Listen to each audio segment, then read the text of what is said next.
Chapter शुरू करेंगे the living word. बहुत ही इजी चैप्टर है, बहुत ही इंटरेस्टिंग चैप्टर है बॉटनी का और आपको मज़ा भी आएगा। कोई भी आपको डाउट्स वगैरह होंगे तो आप पूछ सकते हैं, ठीक है, कोई प्रॉब्लम नहीं। जब मर्जी आपको डाउट्स होगा तो आप मुझे मैसेज कर दो तो मैं आपके डाउट क्लियर कर दूँगी। ओके, फर्स्ट ऑफ ऑल आज हम चैप्टर स्टार्ट करते हैं द लिविंग वर्ड।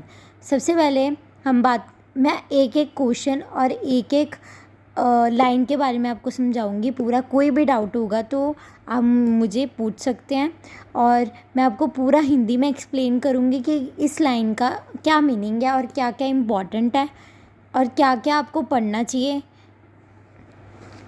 सबसे पहले हम ये बात करते हैं कि ये आपको पता ही है कि नीट में बहुत चांसेस होते हैं कि साइंटिस्ट के बर्थ डेट के बारे में पूछने के चांसेस होते हैं। इनको कहते क्या हैं, ठीक है। तो सबसे पहले आप ये देख लो कि अर्नस्ट मेयर, ठीक है, इनकी डेट ऑफ बर्थ क्या है और 5 जुलाई को इनका जन्म हुआ था 1904 में, ठीक है। और कहाँ पे हुआ था? जर्मनी में। ओके, फिर उसके बाद उन्होंने क्या बोला है? द हार्वर्ड यूनिवर्सिटी एवोल्यूशनर, ये बायोलॉजिस्ट थे, ठीक है, जिनको क्या कहा जाता है? The Darwin of the 20th century. आपको क्वेश्चन आ सकता है कि कौन से साइंटिस्ट को कहा जाता है the Darwin of the 20th century, ठीक है। तो आप इजीली आप आंसर दे सकते हैं कि अगर आपको याद रखेंगे तो, ठीक है। Was one of the 100 greatest scientist of all the time. Mayor join the Harvard faculty of arts and science in 1953 and retired in 1975। Okay, उन्होंने ज्वाइन कब की थी? 1953। कौन सी? फैकल्टी ऑफ आर्ट्स की और साइंस की, और रिटायर कब हुए थे? 1975 को।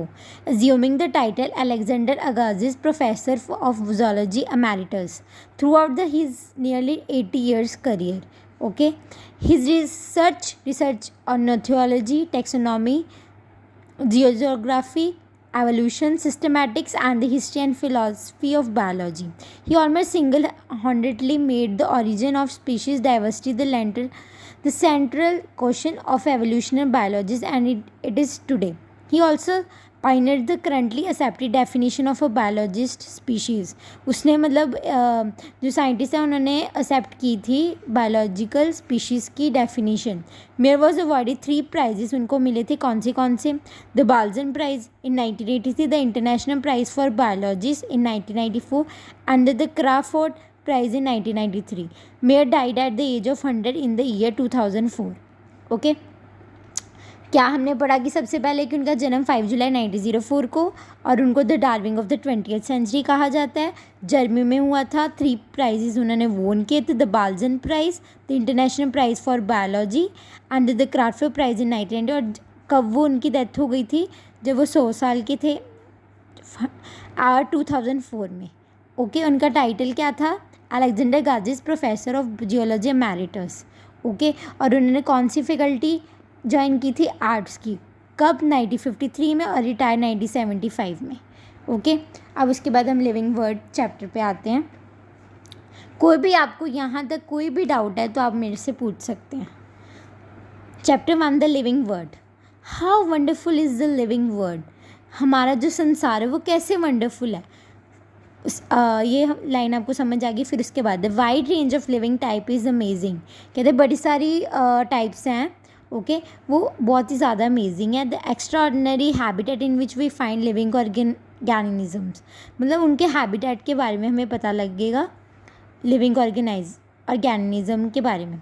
Beat cold mountain diseases forest, उनके हैबिटेट क्या क्या है? कोल्ड माउंटेन, फॉरेस्ट में, ओशंस में, फ्रेश वाटर, लेक्स, डेजर्ट और hot spring leave us speechless.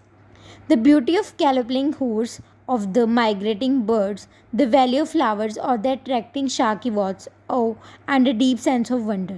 The ecological conflict and compression among members of a population and among population of a community, or even the molecular trafficking inside a cell, make us deeply reflect on what indeed is life. This question has two implicit questions within it.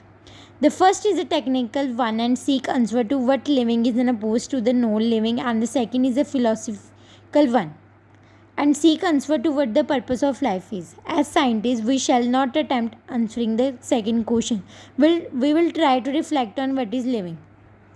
इसमें आपको कुछ important नहीं दिखेगा, ठीक है, तो कोई भी डाउट होंगे इसमें आप मेरे से पूछ सकते हैं। अब उसके बाद हमें पता लगेगा व्हाट इज़ लिविंग, लिविंग क्या है।